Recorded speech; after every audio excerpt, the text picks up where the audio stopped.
We are back with another episode of Storyteller The Lost Chapters, and now last time we finished, I think, 2 of the chapters, and there's 10 of them. And it took me, I think, 30, 40, maybe even 50 minutes to find some solutions, so as you can tell, these are significantly harder. And now I went ahead and I installed 2 more here on my computer. I'm gonna check them out now, and we'll see what's up. And as always, if you enjoy, don't forget to like, comment, and subscribe. And if you want to play them for yourselves, I have the link to the modding Discord is in the description. Check it out. It's fantastic. There's a lot of other mod packs as well that many talented creators have made, so yeah. But let's get right into it, starting with Angst 1. Queen gets rejected. Okay, interesting. So, for the queen to get rejected, she has to fall in love with someone who's married to someone else. Let's start with a wedding between the queen and the knight. No. You know what? Okay, I forgot. The queen will only marry someone if they've done something for her. So let's start again. So queen gets rejected. That means that the queen is gonna get kidnapped by the baron. And then the knight is going to save her. So she's in love with him now. And I mean, the knight and the queen can get married. This is a pretty strong start here. These 3 are together. And now there needs to be a death. So the queen has to die. The knight has to see it. He has to remarry, which, I mean, he'll marry the maid here. And then the queen has to, I mean, she would have to come back and find out she got replaced. Which means that, oh, you know what? Maybe she doesn't even need to die. Wait, hang on. Maybe the queen can get rejected without getting, like, properly married. Maybe instead, that's what it is. So the baron kidnaps the queen, the knight saves the queen, and she falls in love with him, and then the queen dies. And the knight is heartbroken, but he moves on quick, as you know, city boys do, falls in love with the maid. The queen comes back from the dead, and she returns to marry her beloved knight, only to find out that he has gotten married already and moved on. Okay, that was fun. That was, interesting. You know, I hadn't realized that the queen could just, like, get rejected without marrying. Without the knight, it's, she doesn't give a fuck. I don't think I know what this means. Queen gets rejected without the knight. Oh, that means the knight isn't a part of it at all. That means that the baron marries, yes, okay. I thought it was the knight wasn't the one she rejected. Okay, yeah, I just misunderstood the wording. That was great. Let's move on to the next one. King gets rejected. For the king to get rejected, he has to have a secret little affair with the maid, as, I mean, he famously does. And the queen, being a jealous queen indeed, throws him right off the cliff. And now, with this out of the way, with the king out of the way, rather, the maid... Never mind. Well, I mean, I guess we can just kill the queen here. The ghost of the king gets his revenge. The queen is dead, and now with no royalty left, the knight and the maid find love. While this might seem like a happy ending, the king revives from the dead and comes back only to find out that his side piece has moved on to someone better. Which, I mean, hey, you cheated on your wife and then you killed your wife. I don't exactly think you're noble in this one. You know what? And we'll have the knight just get to see how loyal his wife is. Cool. All right, that was fun. I like this chapter a lot so far. Knight's coronation. Okay, they have the family tree in here, which makes me nervous. I mean, what is a can I Google coronation? What is a coronation? Ceremony that marks the formal investiture of a monarch. Ah, okay. That literally just means that the knight becomes the king. So, I mean, shit, first thought. The baron is gonna kidnap the queen. There's no one on the throne. No? He won't wear it, even though the queen is missing. Wait, what is happening here? How do we get the knight to be the king? I mean, first thought is maybe the queen is his mom. Which is kind of weird, because he kind of is chasing her pretty heavy. And with the knight knowing this fact, when the queen is stolen, the knight realizes that this is his birthright. Okay, that was way too easy. We have to do it. Okay. Now, how do we do it without him being in the royal family? Okay. So for him to do it without being... Okay, I think I know how to do this one. Let me try this again. So the knight is coronated without being in the royal family, meaning he's not related to the queen. That means that he has to be, I think, related to the baron, probably. So the baron is his dad. And then the baron steals the queen to get the crown. And now the knight, even though his dad is the one who took charge, he's still loyal. So the baron is gonna take the crown. And then the maid saves the queen. And with knowing this, she now gets her revenge. And because there's now an open crown, no one to wear it, the knight steps in. No, because he still fucks with the queen. What if this happens? No, he's still too loyal. So there has to be something involving the maid then. What if I do it this way? What if I make the maid his mother? The baron steals the queen, and then the maid becomes queen because of whatever reason. And then she frees the queen, who gets pissed off and throws her in jail. And then, no, he's still too much respect for the queen. So I guess the other possibility is, so he has to get annoyed at the queen to take the crown. So if he's related to the queen, he will take the crown if she goes missing, because it's rightfully his. Otherwise, he won't unless he's annoyed at the queen. Which means that the queen has to... I guess the queen would have to arrest his dad. The maid frees the queen. The queen arrests the baron. The knight saves the baron. And then he wears the crown. Okay, you know, that took me a minute. So I guess the way it works, the way I guess the anger works or frustration works, is the knight is only willing to wear the crown if he's pissed off at the queen, which he will only do if he finds out that his dad, the baron, who's kind of admittedly an asshole, is arrested or kidnapped by the queen. So he doesn't know anything. It's just a crown that's free for the world to take, so he takes it. All right, cool. That was cool. I like how these mods really kind of dive into the mechanics, because like the knight just taking the crown because he's a king is such a strange thing I didn't know about, you know? But all right, everyone gets the crown. Okay, everyone gets the crown. That means that they all have to marry into it. So I mean, for starters, these two are married. They already have the crown. But if they are related, then their marriage is null and void. Meaning that now the queen loves herself and the king is straight but loves the maid. So the maid has the crown. We are 3/4 of the way there. Okay, oh, I think I actually figured this out already, huh? So the queen and the king are related. So they immediately, their marriage does not count because that's a little bit fucked up and weird. You know, we're not that far south here in Storyteller. So then the king moves on and marries the maid. And then because he's got a fucking bad streak here, he finds out that he married his child. I feel like you should know this. And with the maid still wearing the crown, no, she can't marry the knight because he has to get pissed off at the queen, which only happens if they fight. And now that they have fought, the knight is free to move on and get the crown. God, okay, man, the knight is such a simp, brother. Stand up for yourself. Get off the ground. God. Knight gets executed. All right, so for the knight to get executed, someone with the crown has to decide that he's gotta go. Which makes me think again, let's start the way we normally do, which is with the royalty getting messy. So the king and the maid fall in love and the queen sees it. So she pushes him off the cliff, as she does. And now, with the king out of the way, no. With the king out of the way, wait, you know what? He's too much of a simp. I keep forgetting the knight is a massive simp.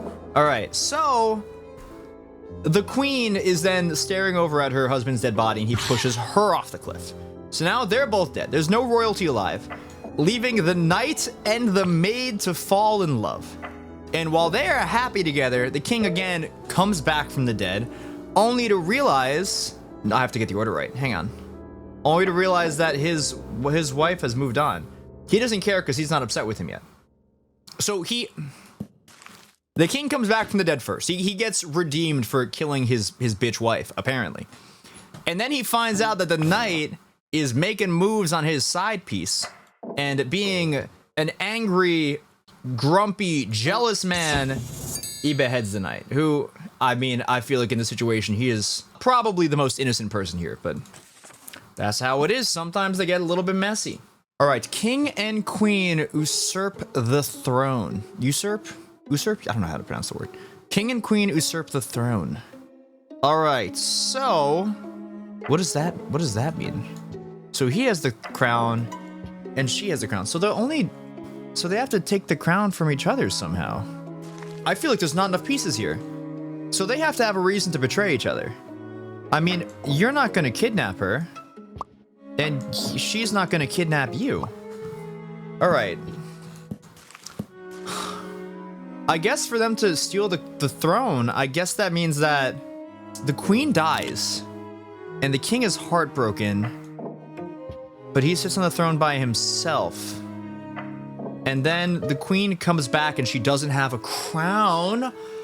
Oh, when you die, you lose your royalty. Okay, interesting. So the queen is dead, and she comes back and she's pissed off that she lost her crown. I feel like you should just be grandfathered in at this point.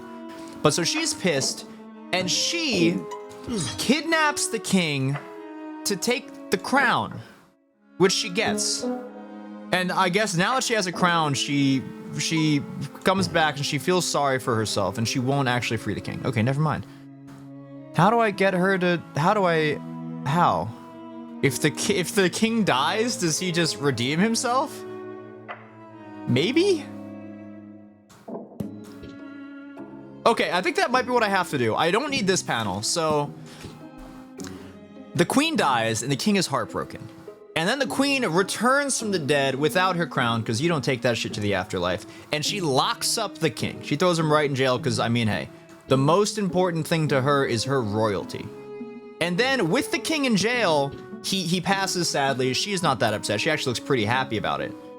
And she just goes to live her life on the throne. However, while this is happening, the king comes back from the dead, no crown, and he gets his revenge, kidnapping the queen once again and taking his rightful seat on the throne. I feel like, again, all of this could have been resolved if, you just had a little bit of couples counseling. You guys could have just shared the crown. I don't think you needed to fight like this. But that's unimportant here. But all right. Knight is murdered by his spouse. No. So for the knight to get murdered by his spouse, I mean, for starters, let's try to get him to, I guess, marry the queen again. So we're going to have the baron is going to kidnap the queen. And then the knight is going to save the queen, and they are going to fall in love. And with this in mind, the baron puts on his dragon disguise. The queen is out for a stroll, and surprise, the dragon baron gets his revenge and pushes her off a cliff. And I mean, I don't exactly know how we get the knight to die from here, because there's no way to revive anyone. Wait, you know what I might have to do? There's a chance that the knight has to marry the baron when he's disguised, maybe. Will he marry the dragon? No, he won't marry the dragon. He's afraid of scalies. Okay. You know what can happen, actually? So there's the disguises here for some reason. We can make the knight can marry the baron and then get also pushed off by the baron. So, like, for example, if the baron is the one who kidnaps the queen and he's in disguise, then she'll just think it's a dragon. And he doesn't really care that much. So when the knight marries the queen here, he gets the crown. And then the queen gets pushed off the ledge and dies.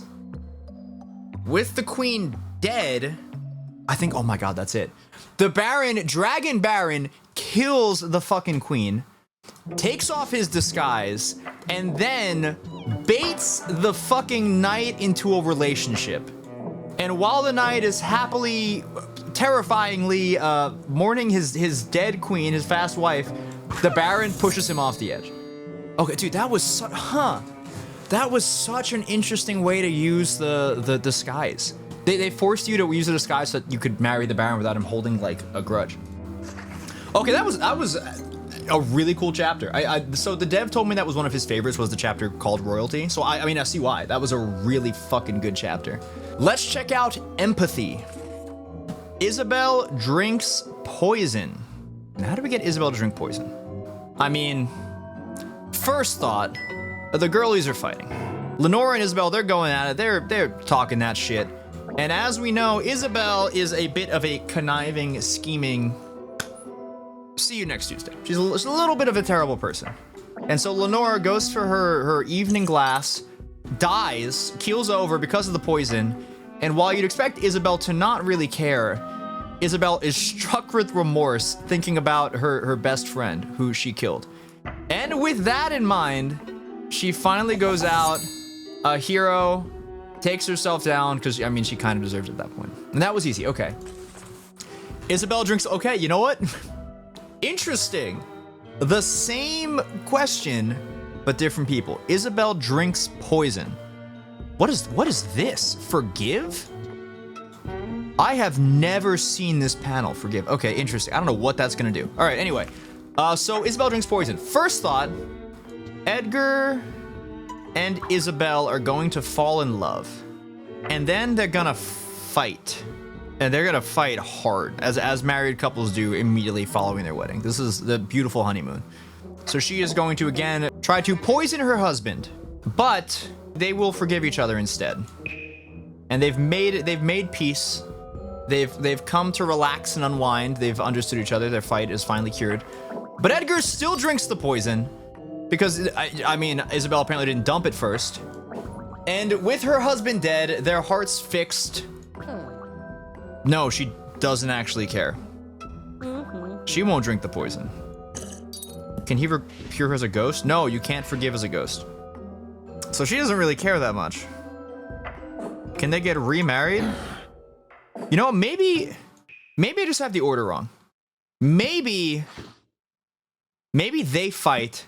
She tries to poison him. They get married. Okay, that was the issue.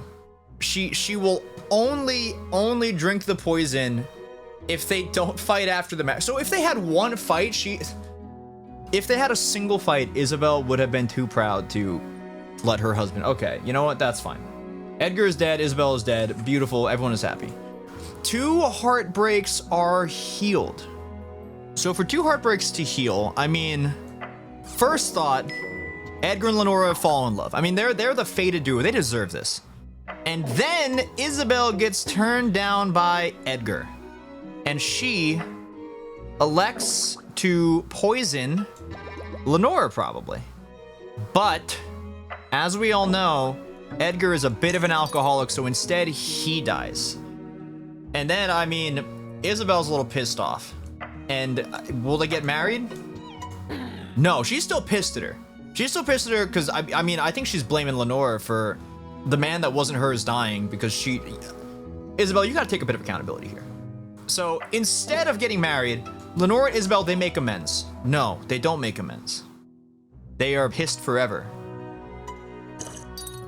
And let's, you know what, we'll kill off Lenora instead. And they have nothing to grieve over. Edgar and Isabelle. So there's no heartbreak here.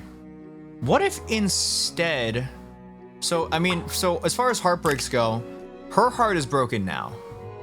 That's one heartbreak. How do we get the second heartbreak? If these two get married,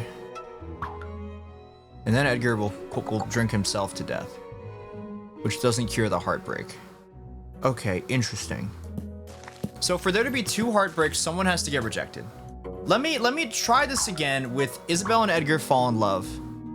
The only people who get heartbroken are Lenora and Isabelle. So let me start with Edgar and Lenora again, power couple, they fall in love. And then Isabelle is turned down by Lenora. And so she goes to poison Edgar. But instead, maybe she forgives Edgar?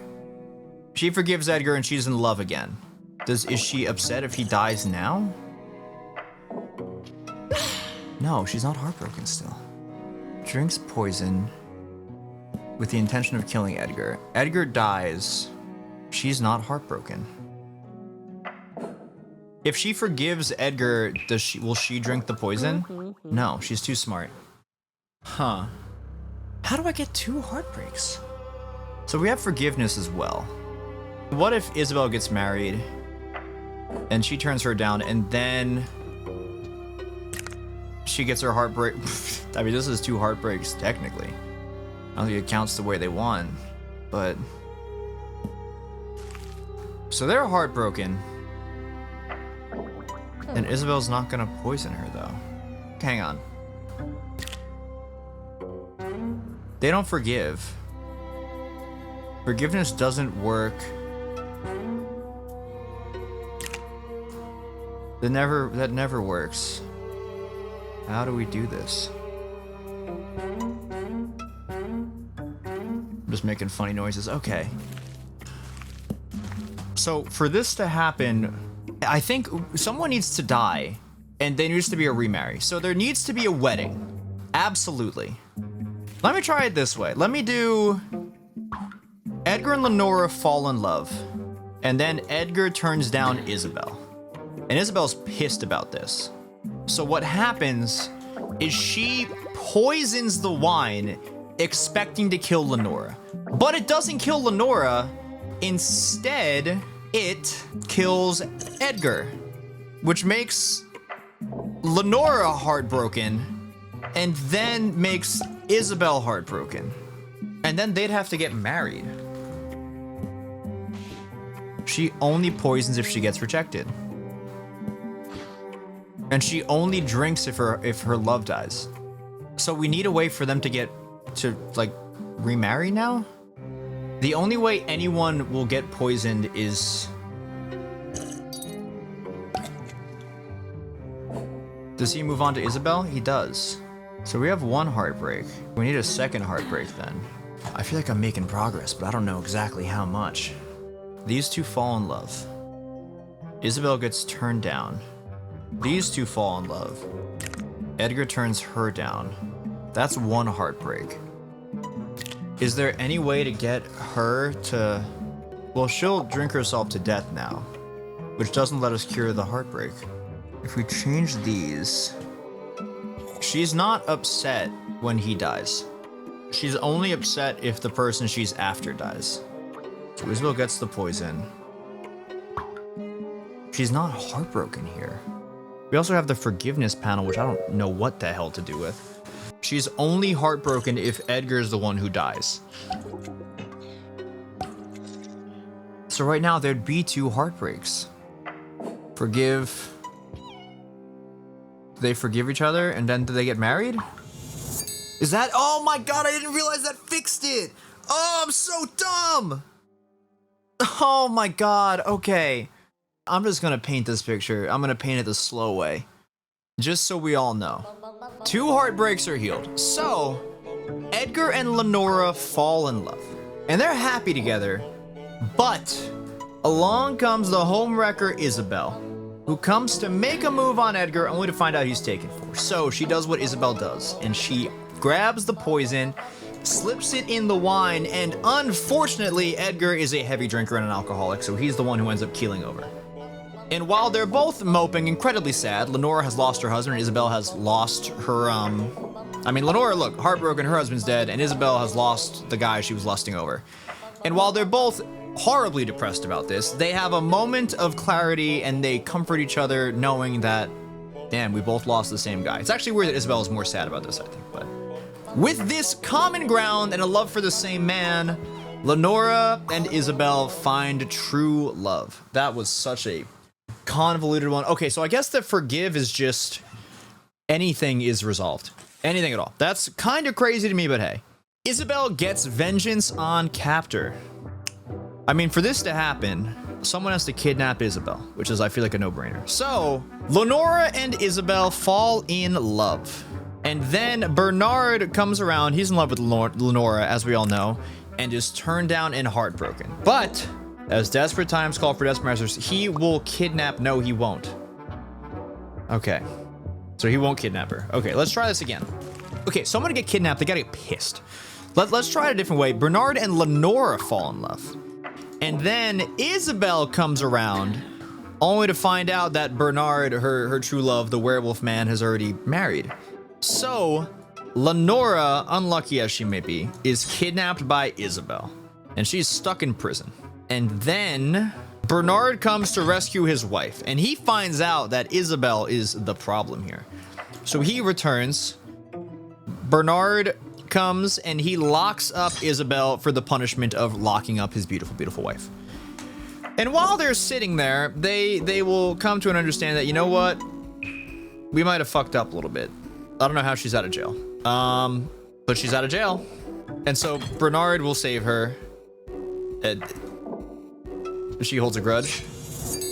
Okay, I'm gonna be honest, I didn't think that was gonna work at all. I didn't think that was gonna work at all. God, Isabelle is so petty. Isabelle is so incredibly petty. He came around, he was like, you know what, I'll free you, and then she threw him back in jail. I didn't even think that was gonna be the solution. I thought it was gonna be way more complicated. Okay. Everyone marries Bernard. Bernard! You dog, you. Okay. Huh. So, I mean, hey, let's start this off. Bernard and Lenora, the true brave couple, they get married. And then Bernard is gonna turn down Isabelle, who is the only person crazy enough to drink poison. Or to poison stuff, rather. And so while this is going on, she prepares her poison for Lenora. And Lenora, heartbroken as she might be, dies. And Bernard is beside himself. He is heartbroken. He doesn't drink. He's not an alcoholic because dogs can't drink. So he doesn't drink anything, but he does move on a little bit too quickly. Directly to Edgar. And then... and then Isabelle comes in one more time to take another shot here, only to find out that Bernard has moved on once again. You know, maybe actually I don't have to, maybe she'll just, will she just poison it off, right? No. She has to get turned down again. What a crazy world we live in. Okay. So Isabelle comes back, returns, hasn't picked up the message that she's not wanted here, and gets rejected by Bernard. So she does what she does best again, grabs the poison, and I mean, Edgar dies. And then we need her to somehow marry him. You know what? What if instead, hear me out. Better idea. So Isabelle is gonna poison Lenora, and then she's going to get what she wants, and she is going to marry Bernard. But she is awoken in the night with a nightmare of remorse, and with the regret in her mind, she will indeed drink herself to the bottom of the bottle. She dies, and Bernard, once again, twice a widower, moves on to Edgar, and everything is good in the world as these two find true love. Who would have thought? Who would have thought, you know? Edgar and Lenora. 9 panels. This is the first time I've seen... I'm gonna be honest, I didn't know you could do this. I thought the game was hard capped at 8. So the fact that this one is custom with 9 is kind of crazy to me. Edgar and Lenora kill each other. Okay. So for them to kill each other, they gotta get fucking pissed. Huh.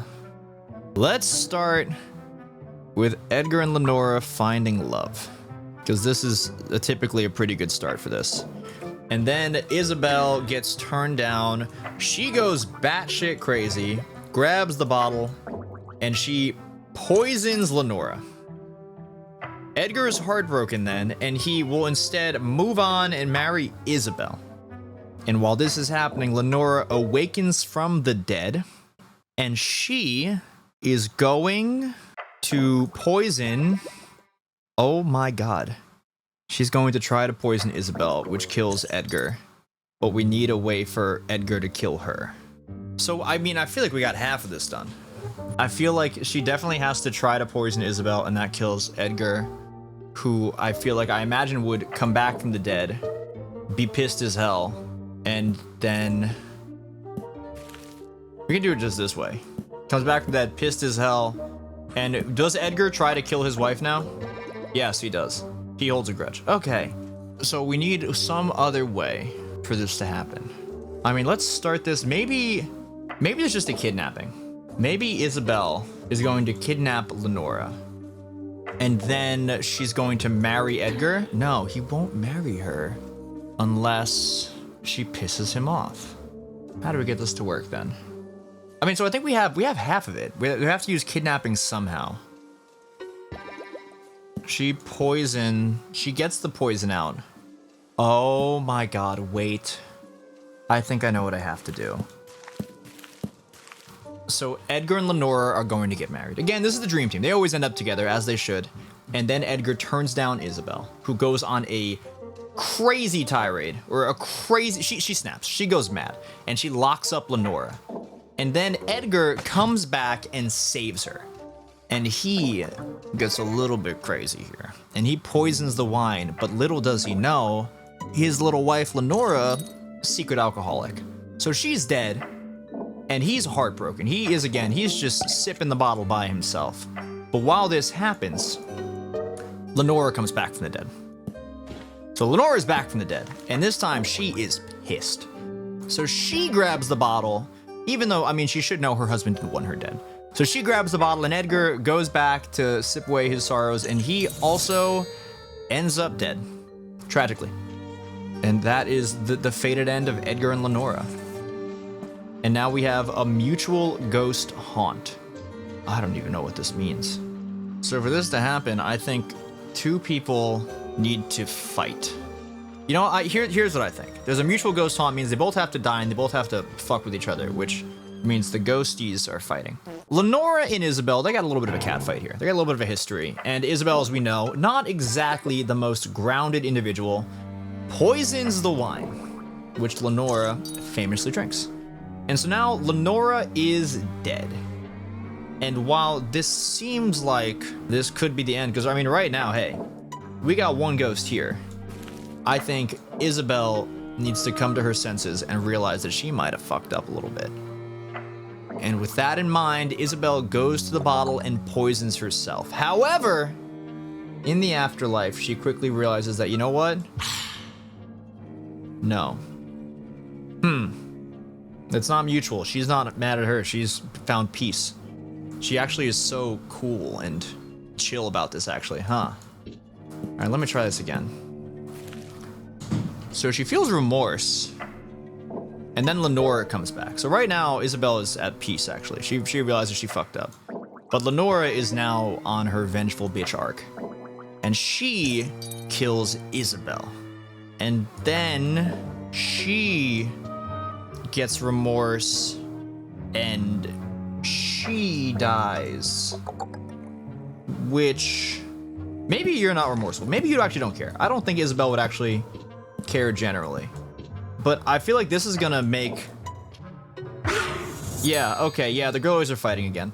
I feel like, I mean, you got poisoned, you got your revenge, and you felt bad and killed yourself. I feel like an eternal duel with your fated rival wasn't really the best play here. But I mean, hey, it's the girlies end up fighting. And that is the end of the chapter, which is known as Empathy. I'm gonna call the video here. If you enjoyed, feel free to drop a like, comment, and subscribe. I mean, hey, we're just about at 50K right now. We're pushing for 100K. Every single sub means the world to me. But again, thank you guys so much. We'll be back again with more of Lost Chapters. I mean, trying to release these every week, so hopefully next week. Again, if you want to play it yourself, the link is in the description for the Discord to join. And I'll see you guys when I see you.